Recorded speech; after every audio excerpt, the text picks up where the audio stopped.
Welcome back to UC Davis Live. For some people, the symptoms of COVID-19 can last for months and months. These patients are called long haulers, and UC Davis Health recently opened a clinic specifically to help these people. What is long haul COVID? Why do some people have long-lasting health problems, and what can be done to help them? Joining us today are a doctor treating these patients and someone who's experienced long haul COVID. Dr. Christian Sandrock is a professor of pulmonary and critical care medicine at UC Davis Health. He specializes in treating respiratory infections and has been on the front lines of treating COVID-19 patients. Dr. Sandrock is part of the team that recently launched a post-COVID-19 clinic to help patients dealing with long-term health issues associated with COVID-19. And Marina Oshana is a professor emerita with the UC Davis Department of Philosophy and a patient of the UC Davis Health Pulmonary Medicine Clinic. She's been dealing with symptoms of COVID-19 since February of this year. Thank you both for coming on today. Thank you. Thanks for having us on. So before we get started, I just wanted to remind viewers that this is a free webcast. You can watch it live and watch it after the live broadcast on the UC Davis Facebook, Twitter, and YouTube channels. We're aware of others posting links saying that you have to pay to watch this video. Please do not click on those links. This is a free webcast. And we are taking audience questions as usual. So if you're watching us live, just leave them in the comment section. We'll work in as many as we can. So Professor Oshana, I'd like to start with you. Initially, why did you seek out a COVID-19 test all the way back in February, so early in the pandemic? Well, I actually didn't seek out a test for COVID until the summer. It was in February that I developed a horrible virus that mimicked the symptoms of COVID. So I'm an avid jazzerciser. I love to dance. I was working out 5 or 6 days a week, and I'd largely gotten into that form of exercise because I wanted to keep my lungs healthy. I've got a pre-existing pulmonary condition. So very late in January, I noticed that during the cardio portion of the class, I would get fatigued. I was short of breath. It was very strange because it seemed to come on quite abruptly. And it was a departure from my normal level of energy. The very beginning of February, I developed a wicked sore throat that lasted for about a day. And then for 2 weeks, I was basically prone on our sofa downstairs so I wouldn't keep my husband up at night with a horrific cough, a dry cough that just would not cease. Not productive, just a dry cough, low grade fever, about 100, 101, so nothing alarming, and exhaustion. So those were the primary symptoms and some shortness of breath, the primary symptoms that I experienced. But because I wasn't doing anything, I didn't, really notice how debilitating this would turn out to be. And I went to see my primary care physician about a week into this because it wasn't going away. And I was given a test for influenza. I'd had a flu shot. I get one every year. I'm very conscientious about that. That came back negative. And the physician said, I just don't know what this is, right? Because it wasn't on anybody's radar. It wasn't on the radar of most family practitioners at that point. Right.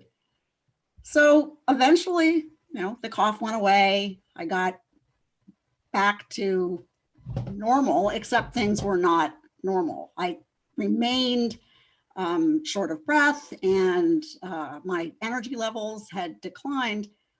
I'd had several COVID tests as they became available to the public over the summer, and they were all negative. But in July, August, I was walking around the block, just walking, not just strolling, no jogging, and my chest started to hurt and I couldn't breathe. And I thought, this is not right. There's something wrong here. So I contacted Dr. Sandrock, whose care I've been under for a number of years, and mentioned this to him, and he was concerned and said, I think we need to set up another pulmonary function test for you and various procedures, maybe a CT scan, I think. And I asked him for an antibody test. I said, I think I had COVID back in March or back in February. And he said, well, he was a bit skeptical because I later learned lots of his patients have said the same thing. And they've all turned out to be negative. Well, right. Mine turned out to be positive. Antibodies did show up. So it was sort of affirming, at least I knew that there was something serious had happened to me. But what has persisted are the some of the symptoms. Right. So what are some of the symptoms that you've experienced, say over the past few months, now all these months later? Right. And they have not improved.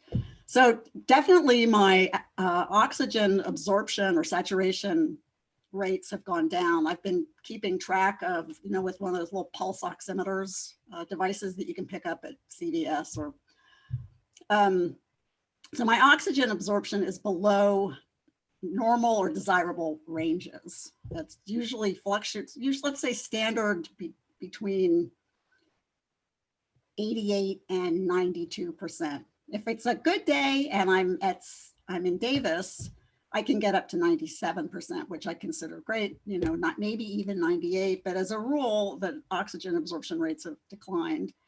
And when I'm working out, because I've continued to work out via Zoom, I definitely cannot keep up the pace.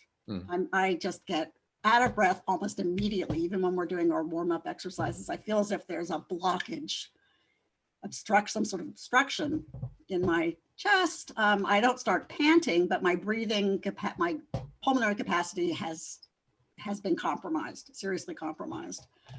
When I'm in the mountains, my husband and I have a home in Truckee and we enjoy hiking and doing sort of outdoor activities.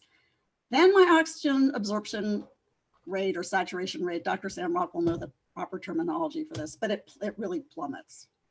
And I had been working out up there as well, and that turned out to be not such a good idea because I've learned that you can do real damage to yourself. So it looks like hiking is out. Yeah, and being at the higher elevation doesn't help as well, I would guess. No, that's the problem. Right? Yeah. So how are you managing your symptoms right now? What treatments are you receiving?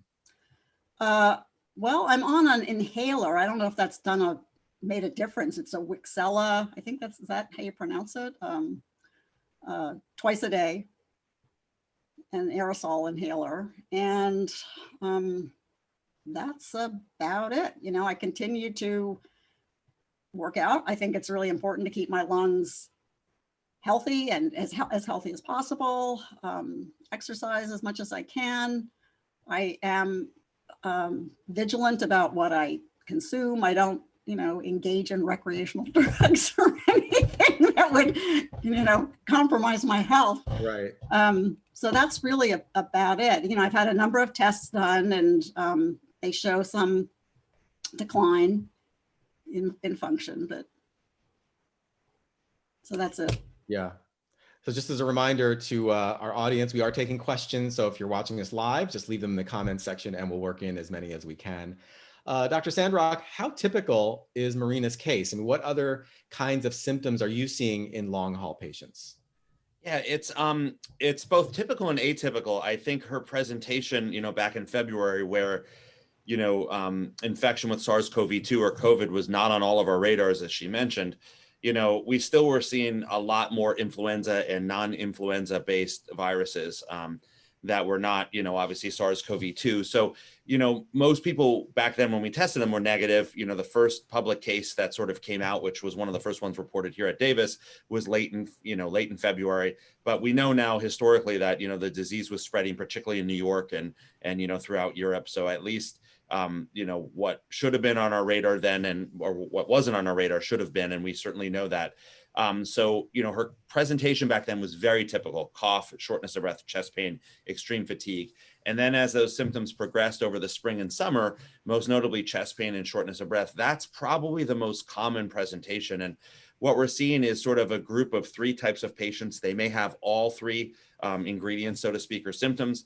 They may only have one of them, but usually it's related to respiratory, so shortness of breath. And that will actually, what you'll notice is an accompanied rise in your heart rate, which, Dr. Oshana has, and then a drop in your oxygen saturation. Sometimes that can happen at sea level, like it is here in Sacramento.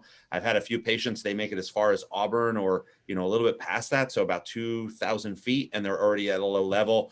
I suspect Dr. Oshana would actually, as she drives up to Truckee, can measure where she starts to drop off as she's resting and, is actually at dangerously low levels by the time she hits about 6,000 or 7,000 feet. that's one subgroup. The other subgroup is one where, and you've noticed this in the literature a bit, and it's been reported in the lay press, where they have neurologic findings. So what we call strokes or brain fog or forgetfulness. That's another group. And then the third group is just extreme fatigue and exhaustion. So they may not have findings of respiratory or neurologic dysfunction, but extreme fatigue. We think the pathophysiology behind all of it is the same, but there's still a lot that we're learning. So, that's the tough part with patients who have persistent symptoms. And, it's not just everybody who gets extremely ill. We have patients who have minimal symptoms at first, and then 2 to 3 months later, they start to progress with shortness of breath and chest pain. Yeah. We have some patients who are profoundly ill in the ICU with us. They recover, they have no persistent symptoms. So there's not really a rhyme or reason, and the initial severity of illness doesn't correlate with that persistence. Wow, that's pretty amazing because, I just assumed that people who were long haulers were the ones who had really acute cases, but you're saying, you could have had it, not even known it, and now a couple months down the line, you're going to get these long hauler symptoms. Yeah, no, exactly. And, the case with Dr. Oshana, she didn't have the classic nasal swab that we do where we look for the RNA for the virus. That's the main test we have to detect it when you have active infection. Then we look for antibodies, which is just sort of past infection. And, she was at a point where really there wasn't robust testing, so it wouldn't have been done then anyway.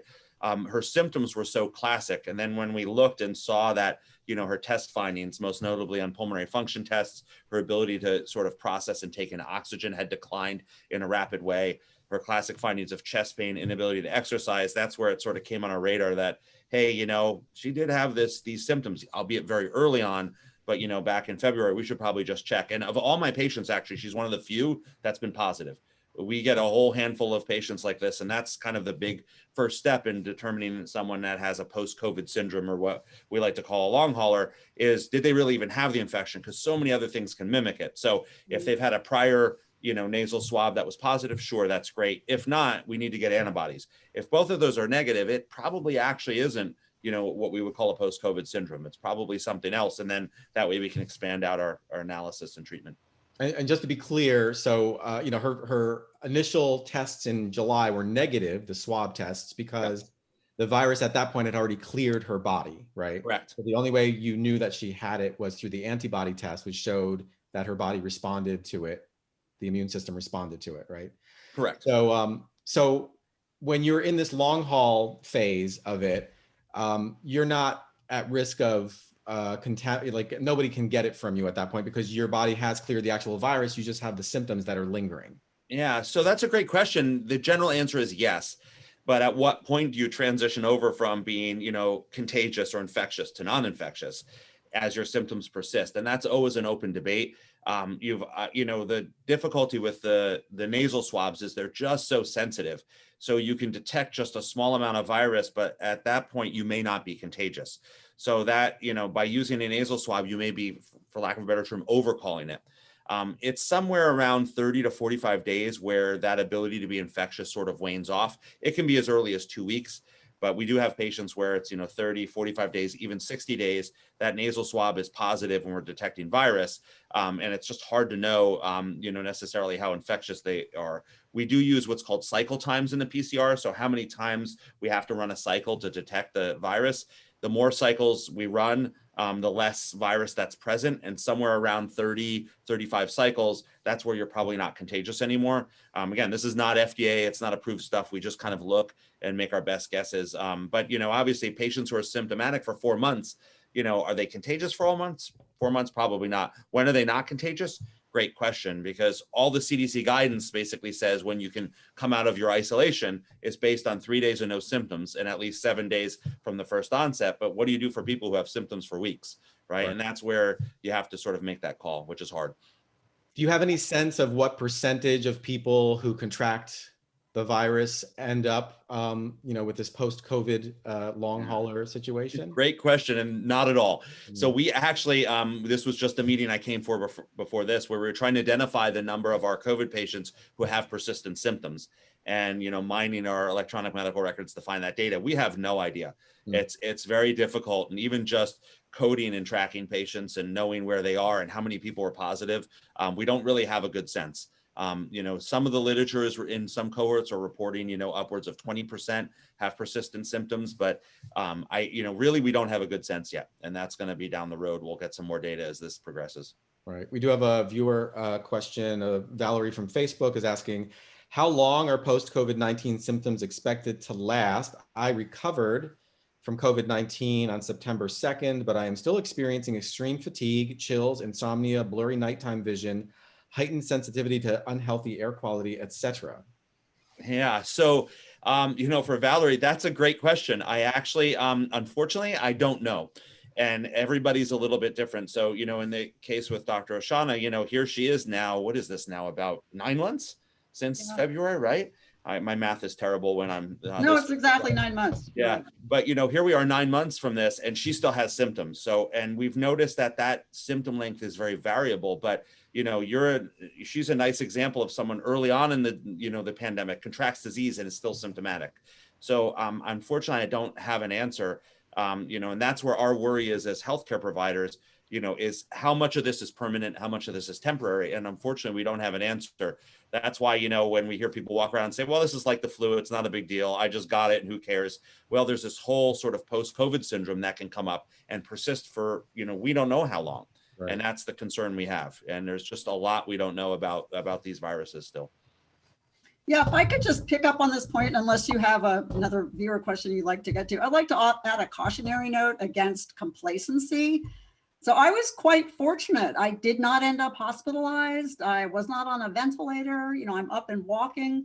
But for people who think that, as Dr. Sandrock said, this is just an iteration of the flu, you're going to get over it, you might not get over it. And we don't know, right? And the symptoms that I'm experiencing now, some of them were emergent in a sense. They weren't evident early on, but new symptoms cropped up. It wasn't until August that I developed chest pains and sort of stitches in my side walking around the block. So, that's one point I'd like to make. Another point has to do with testing. I've been tested several times. They've all been negative. The fact that I've been negative does not mean that I should stop wearing a mask, that I should cease social distancing and washing my hands. The negative test is only good at that time. It only indicates that you are not infected at that moment of time. Right. A couple hours later, who knows?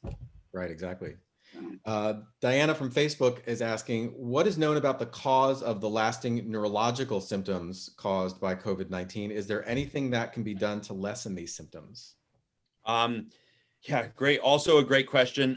There's two theories behind it. And, now you're wading into the neurology world, which is one of my great weaknesses. But there's sort of two thoughts behind it. One is, and this is the same process that's happening with Dr. Oshana and happening with other patients, that you get what's called shunting. So, as this virus causes a big inflammatory response, one of the unique features with SARS-CoV-2 is it can cause inflammation in the blood vessels and you have clotting. So now these small, and they might be what we call microvascular at the capillary level, where you have this clotting and now blood can't flow through those capillaries. I think that's probably what's happening with Dr. Oshana.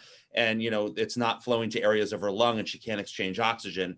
That causes chest pain, shortness of breath, and fatigue. That's one common area.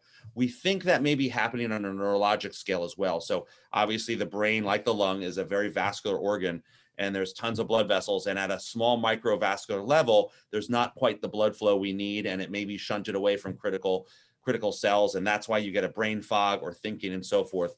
The second mechanism is one of the common features we see with some people who get infected with SARS-CoV-2 is they lose a sense of smell and taste. And that's actually a direct death of those particular neurons. In this case, your olfactory cells in, your cribriform plate and up in your nose, they actually die. We don't have evidence that happens, necessarily within your brain and brain cells are, dying.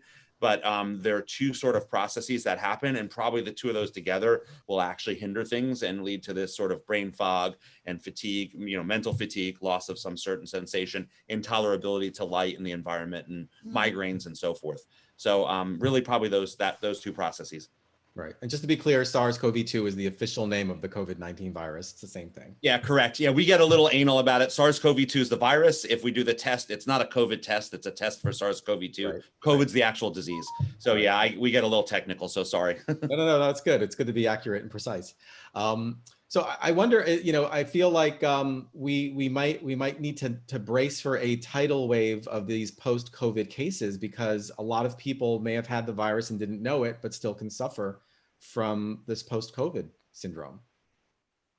Yeah, I think so. And that's the key, as we're trying to build our our post-COVID, syndrome clinic, we're realizing it's a very multidisciplinary event, and many other institutions that are doing the same with their patients are noticing the need for multiple specialists, right? So if, like Dr. Oshana is short of breath and fatigued, you can see a pulmonary doctor, but we also have patients who have cardiac abnormalities, who have neurologic abnormalities, who have psychiatric abnormalities, sleep disturbances. And, so really it's almost like you need a special clinic where you can come in and then get branched out to whatever your specialty might need, because, sleep abnormalities is very different than shortness of breath for symptom wise. The pathophysiology underlying it might be the same, but our treatment is going to be widely different across the board. Right. What do we know so far about why some people experience these long-term symptoms as opposed to others who don't? It's a great question. I don't know. And I think there's a lot of us, we don't know. There are, certain disease states we see that lead to severe illness early on. We've heard about diabetes, heart disease, high blood pressure, some underlying lung conditions. But, again, some of those patients, some patients will do fine. They're never admitted to the hospital. Then they have these long-term effects. What it appears to be is a combination probably of genetics and how you manage, sort of this blood clotting and shunting. And that's what we think. There is, why one person is totally asymptomatic and has no problems, the person next to them is sick. Great question. We had one of my colleagues here very early on, before we knew this virus was present. He actually, contracted COVID, and then unfortunately so did his wife, which is, common in unfortunately in our profession. His wife had a ton of symptoms. He had absolutely nothing, right? So, and they're both the same age. They live in the same household, and some of these differences we just can't fully account for yet. And there's a lot of unknown around, everything from health disparities and social disparities to underlying conditions that will lead to this, and we're still figuring it out. My husband was completely asymptomatic. So yeah. Did he end up contracting it? He was asymptomatic, but he did have the virus. I don't know if he had the virus because he wasn't tested for antibodies. Okay. It would be highly unusual if he had not contracted the virus, because, we lived together and he was with me for the entire duration of the illness. Yeah, it's amazing. Yeah, we do recommend, if one spouse gets sick and spreads it to the other spouse, that initial spouse who got sick has to do the dishes for a year. There you go. So, that's the payback that we've generally had. So I'll let him know that. And take that prescription home with her. Joshua, who's watching on Facebook, is asking Dr. Sandrock, what can someone do to strengthen their immune system in order to protect against COVID? How long do you think it would take for a patient to fully recover from COVID after effects? Yeah, so the strengthening the immune system, there's really not anything specific. So, obviously we have patients who have weakened immune systems because, for example, they're transplant or on immunosuppressive drugs. But for the average person whose underlying immune system is healthy, making sure obviously you sleep, you exercise, eat well. Just the basics behind that, I think, is all we can do. I don't have data on things such as zinc or vitamin C that's really going to have any provided benefit. What Dr. Oshana mentioned, really just abiding by all the protective measures is really the key. So this is one, not so much of mitigation where we, strengthen our immune system. It's one of prevention where, really wearing a mask, staying out of crowded places, not putting yourself at risk is really the key. Now, again, once you get the symptoms, how long they last, completely variable with everyone. So we just, again, had another one of my colleagues get sick, a fever for one day, totally fine and done, and then other people are sick for a while. And that variability, usually on average, when we look at the big cohorts, you're symptomatic for on average about 3 to 5 days. But again, there's outliers, obviously like Dr. Oshana and what we call the long haulers. And there's some people who are asymptomatic, but on average, it's about 3 to 5 days. Right. Let's see. So Brandon, who's watching on YouTube, asks, any idea how long after the virus will the antibody test show antibodies? Would it still show up, say, 9 months later? Yeah, so there was a lot of press around what we call waning antibodies. So on average, it takes about 2 weeks for the test to be positive. From symptom onset to roughly 2 weeks, you should start seeing antibodies turn up. Some people are as early as 7 days. Some people might be about 3 weeks, but on average, it's about 2 weeks. Now, you're usually positive for quite a while. There has been some discussion about waning antibodies and that people have a drop in their antibodies 6-7 months after. But what we've really found is that most people are going to actually have detectable antibodies, 9 months out. And I suspect if we went to Dr. Oshana and tested as well, we'd still find, titers. Now, those titers vary. Some people are very high, some people are very low, but they're still detectable. So, in general, that's going to be starts at about 2 weeks. As far as we know, I think it's going to be quite a while. So, will it be 5 or 7 years? Probably not, but at least, for 9 to 12 months, it's going to be pretty accurate, I think, in most patients. And again, the detection of antibodies does not mean immunity. I mean, I don't think it means immunity, does it, Dr. Sandrock? Not necessarily, right? So we have seen people supposedly contract this twice. So there's two things, and that's the big key, right? So the big question is, are you totally immune and can you, have a party and walk around without your mask on and enjoy life? The answer is probably not, right? So if we've had one of my colleagues get COVID, do they then come back to work and not wear a mask? Absolutely not. Right. So they can come back. You can still contract disease. There are multiple strains of this virus, and we're thinking it's going to be not exactly, but similar to the flu, where smaller mutations might lead to lesser infections. But there have been a couple documented cases where people get a second infection, and that second infection is more severe than the first because they're sort of primed for that response. So we still recommend everybody who has positive antibodies act like they've never had it. And you're exactly right. That's perfect. Jean from Facebook is asking, would the vaccine be helpful for long haulers? Can they be reinfected at some point, which you kind of answered, but would the vaccine be helpful in some way as far as maybe a treatment or a defense? Yeah, other than, prevention, which is the goal, we don't really know of repeating vaccines in that subgroup. Mm-hmm. So the clinical trials, that data will come out, but the clinical trials from Moderna or, biotech or Pfizer, they did not include people in that subgroup. Obviously, there were people who were antibody negative, didn't have disease. That's part of the cohort. So this question with vaccines in patients who've otherwise been infected is going to be a question that's going to be outlying for a while. The thought is that we probably will still vaccinate those subgroups, but that's a testing that's going to happen down the road. And so there's still a lot of questions to be had with that. Okay. Clay watching on Facebook is asking, is COVID toe caused by compromised circulation, and what does COVID affect, and why does COVID affect diabetics more? Why don't you tell us what COVID toe is first, and then? Yeah, so COVID toe is it is a circulation issue. So as you get these blood clots, it happens in essentially the toes. It's defined, but what happens is your toes turn big, red, and purple. It is limited blood flow, mostly at the capillary level, not at a big blood vessel level. Because obviously, if you have a clot in a higher blood vessel, your whole leg turns red and then purple. These are just the toes turning purple, a lot like frostbite. And you have that limited blood flow, and that is also that what we call microvascular clotting, or clots forming in the capillaries. So that's really essentially what COVID toe is. And now why diabetics are at risk for it is, again, a sort of an open question. They're probably more at risk both for infection, because that comes through what we call the ACE2 receptor, and they have high blood pressure and dysregulation with that receptor that sort of puts them at risk. And then just like with influenza, the complications of inflammation and blood vessel regulation are altered in diabetics. So they're more prone to clotting and some of the adverse vascular events associated with that because of their high sugars and the complications thereof. Let's see. Emily watching on Facebook she says, thank you for sharing your story with us, Dr. Oshana. Question, are the persistent respiratory issues / problems mean the lungs are permanently damaged? Do we know whether there's any permanent damage here in general? I think that's a question that Dr. Sandrock should answer. My understanding is no, we don't know. And I haven't seen any evidence that there is improvement, but it's early days. So, yeah. I actually think there's two sort of lung processes that happen.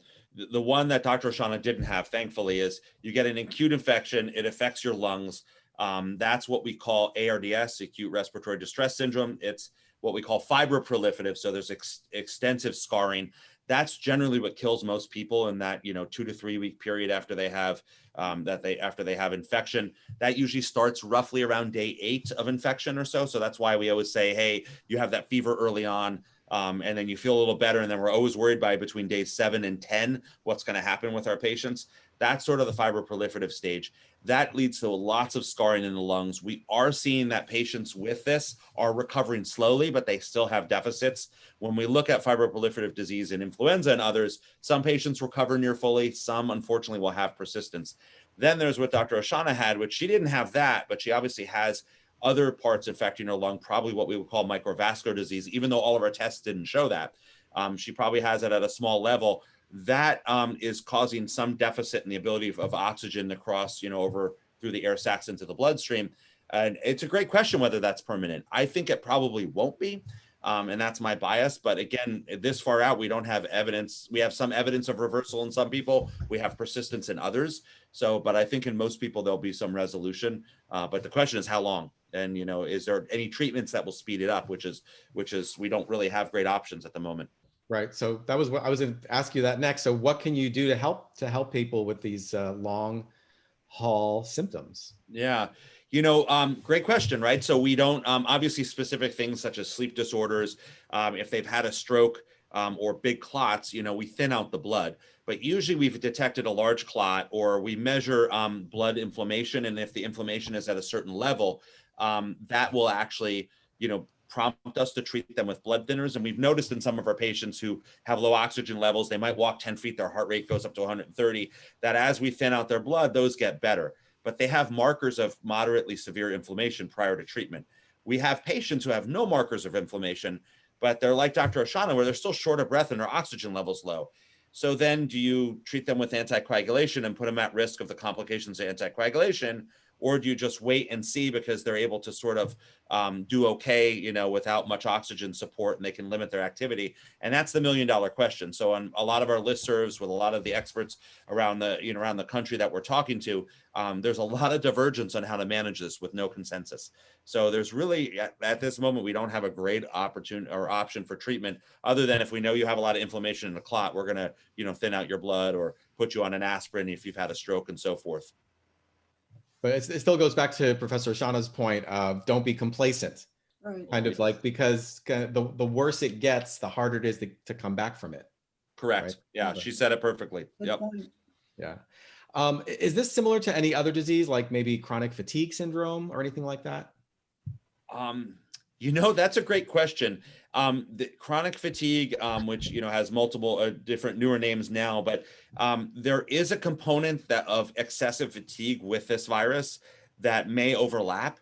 But really the findings of sort of the brain fog, the discrete pulmonary findings and so forth are a little bit different. So and that's a great question, right? Because you can come in and say, well, I think I had COVID, right? We test you, your antibodies are negative, but you think you had COVID. Then we put you through a series of tests, and you should have some deficit, right? So if we do pulmonary function tests, you have a lower ability to manage your oxygen, like Dr. Oshana mentioned with herself earlier. If that's negative, we can look at how the blood flows through your lungs and how, if there's any issues there. We can put you on a bicycle and do what's called a CPET, or cardiopulmonary exercise test, to see if there's any deficits in your lung and heart. Very often, those tests are all normal in someone with chronic fatigue, and this is more of a chronic fatigue syndrome, and they don't have discrete deficits in pulmonary or cardiac function. With post-COVID, we actually find discrete deficits, and I think that's really the difference that we notice. But there probably is a component of post-COVID that's going to be like chronic fatigue, I think, as well. Mm-hmm. Sorry, long answers. I apologize. No, that's good. No, we like that.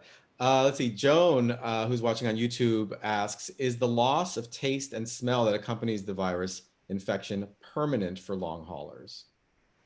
Do we know that yet? Some people recover slowly. We think it's not going to be permanent, but there are people 6-7 months out and they still can't smell. So, you can imagine if you've had a nerve injury, on average, it takes 6 to 12 months to regrow those nerve connections. And that's what actually has to happen. There is a possibility that, your sense of taste and smell comes back, but it's going to be altered, as the wires get crossed, for lack of a better term, or you might actually have some recovery of that fully.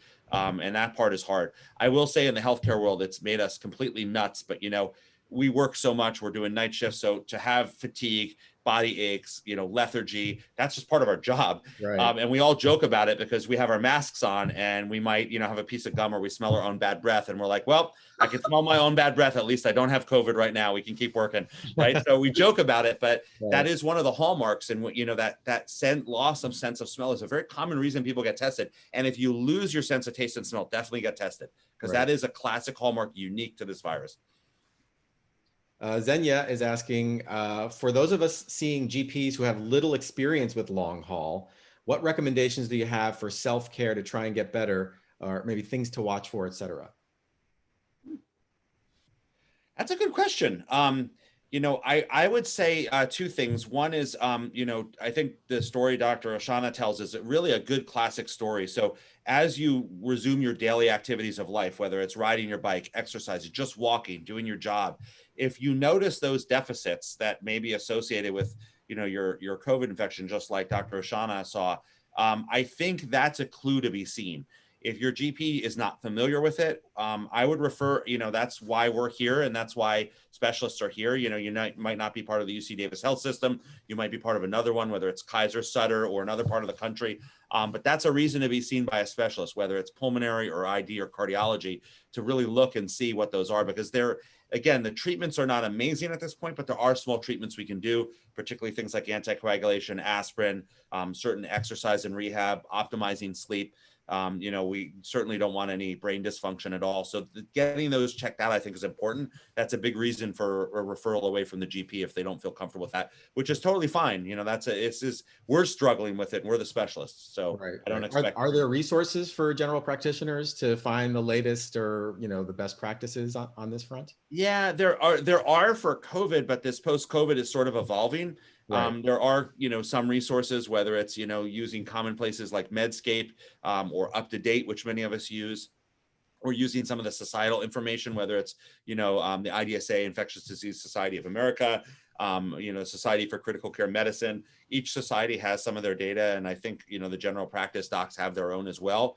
But it's, this data evolves. By the time you write an article, 20 new things have come out. So that's the part, is that we almost function on the existence of rumors.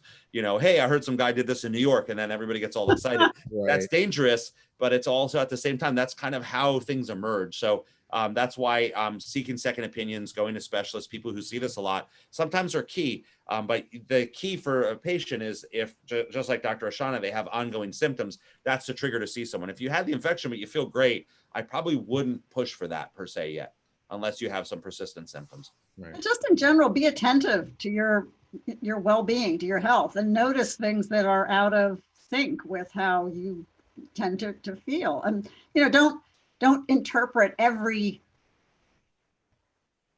dry throat as COVID. I mean, I can understand why people are inclined to be more panicky because this is a really scary disease. But if something like tightness in your chest occurs and you're not prone to anxiety attacks and it persists, go see someone. Right. Yeah. And I think that's key. We're seeing sort of two forms of denial, I think, with COVID, which is hard. One is the first one, which is, not unusual for any disease, is people will just say, well, I'm fine. I don't have any symptoms. And this was early on where, the first asymptomatic cohort came. When you actually went back and questioned them, a lot of them did have symptoms. It's mild, but they had symptoms. So, I saw a patient the other day that came in for exactly this post-COVID process. And they said, well, I got tested and I was positive. Well, why did you get tested? Oh, the doctor made me. Well, why did the doctor make you? I don't know. They just made me. And after questioning, you find out, well, they lost their taste, their taste and smell. They were tired. They had night sweats and they had a small cough, and you think it, just like Dr. Oshana mentions, how could you not notice that? And people sometimes really just don't, Right. And then the other is, obviously there's been a lot of politicalization of COVID. So there is a big component of our society that doesn't believe it exists. And it's very disheartening to me, but I'll have many of my patients that are like, I don't have that disease because it doesn't exist. And it's like, well, it actually does exist and you do have it. Right. And we know it exists. And this is not us trying to be political, but unfortunately it became, politics. And that makes our job a little bit harder when people don't think they actually have it. It's been tough some days. Right. Ruth, who's watching on Facebook, asks, being a long hauler, what exercise is good for me, as I used to run 5 miles several days a week? Yeah. I'll have Dr. Oshana mention something in a second about hers, but we used to think our rule was if you had an infection and you wanted to exercise, go ahead, exercise. It's good to exercise hard. There's a little data coming out of Britain now that and it was a New York Times article that which was a offshoot of Lancet that sort of suggests maybe we shouldn't push ourselves that hard after COVID. Now, I think exercising is important, but I think exercising while you have chest pain, while you're short of breath, while you're uncomfortable is not smart. So I would think, as a long hauler, getting out, walking, staying active, absolutely key.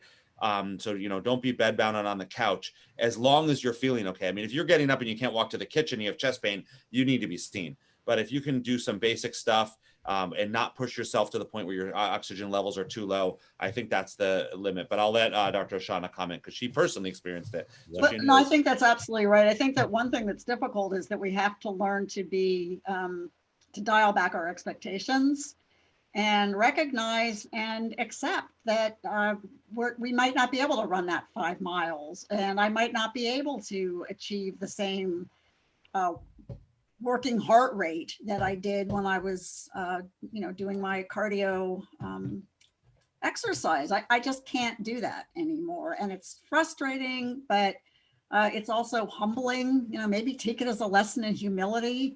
Do what you can, right? But don't push yourself because, as Dr. Sandrock points out, there is evidence emerging, scientific evidence, not some, bonkers wackadoodle claiming he knows better than scientific experts, that the pushing yourself to the extreme until you hurt, right? This idea that you have to work until you hurt can cause heart distress. You don't want to end up dropping dead of a heart attack or experiencing cardiac arrest. So be humble about what you can manage. Right. Listen to your body, basically. And, you don't want to put yourself in further peril and hope that maybe this limitation is not permanent, because, by listening to your body, you're actually helping yourself to heal. Your body and not your ego. You can, right? Yes. But don't go overboard. Yeah. Yeah. I guess to wrap up, Dr. Sandrock, how do you think in general the introduction of vaccines in the next few months is going to affect the pandemic? Oh boy. Yeah, that's a hard question. My hope is that and again, it takes a little while for immunity build up. So this is not something that's going to open doors, by December. I think it's going to first start out by helping us in the healthcare world. So you probably saw the CDC recommendations, multiple other groups, whether it's, us across all of the UC's Office of the President, the CDPH recommendation here in California is really to focus on long-term care facilities and obviously healthcare workers so we can provide care. But I think as immunity builds up, we've heard this term a lot, a ton of time of herd immunity, right? So we're going to, developing herd immunity the natural way where everyone gets affected. We're kind of going through that right now, and it's obviously not working particularly well for us on many fronts. But the vaccine will allow us to speed up that herd immunity. So if we look ahead to the summertime where people can travel and have vacation and, we open up our borders and economy more, or next fall where kids and universities are going to be able to go back to school, I think that's going to be more secure and more rapidly available. And then obviously the biggest thing is we reduce cases and we reduce deaths. And that's really where our ultimate goal is with vaccination. And we are all waiting for that day so gratefully and hoping it comes sooner rather than later. This has really been so great. Thank you so much for coming on today and sharing your work and experiences with us. Thank you for having us. Yeah, no, thanks. I appreciate it. Yeah, I do too. Dr. Christian Sandrock is a professor of pulmonary and critical care medicine at UC Davis Health. He's part of the team that recently launched a post-COVID-19 clinic to help patients dealing with long-term health issues associated with the virus. And Marina Oshana is a professor emerita with the UC Davis Department of Philosophy and a patient of the UC Davis Health Pulmonary Medicine Clinic. She's been dealing with COVID-19 symptoms since February. We will see you in the new year. Until next time, I'm Satirius Johnson, and this is UC Davis Live COVID-19.